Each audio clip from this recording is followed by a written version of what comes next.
Hello, कशा आहात तुम्ही सगळे? आहेत तुम्ही सगळे मजेतच असाल. तर आज मी नवीन माहिती घेऊन आलेली आहे. जे बांधकाम कामगार आहेत त्यांच्यासाठी महत्त्वाची अशी अपडेट घेऊन आलेली आहे.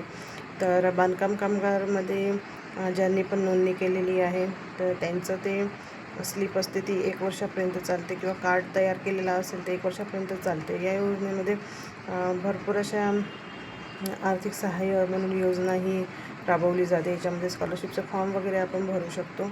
आणि महत्त्वाची गोष्ट म्हणजे काही दिवसांनी आपल्याला इथं जी संघटना असते त्या संघटनेमार्फत आपल्याला ट्रेनिंग दिली जाते. त्या ट्रेनिंगमार्फत जर पूर्ण ट्रेनिंग केली तर 4,200 रुपयाचा लाभ मिळतो. आणि ते ट्रेनिंग पूर्ण केल्यानंतर एक सर्टिफिकेटसुद्धा गव्हर्मेंटकडून येते. आणि ही सर्टिफिकेट तुम्ही या सर्टिफिकेटवर समजा जर ग्रामसेवक किंवा आपलं जे 90 दिवसाचं फॉर्म भरतो आपण ते पण भरण्याची आवश्यकता नाही. 1 वर्षानंतर 1 वर्ष ते 2 वर्ष तो सर्टिफिकेटवरच आपलं काम होतो.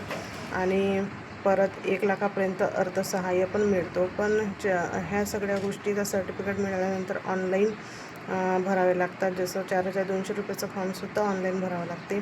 आणि 1 लाखापर्यंतची अर्थसहाय्य पाहिजे आपल्याला त्याचा पण ऑनलाईन फॉर्म भरावा लागते. पण प्रॉब्लेम असा आहे की 1 वर्षानंतर जेव्हा आपण रिन्युअल करायला जातो तेव्हा 4 महिने 6 महिने इतका वेळ रिन्युअलसाठीच लागतो. त्याच्यामुळे ह्या सगळ्या गोष्टी घडत आहेत.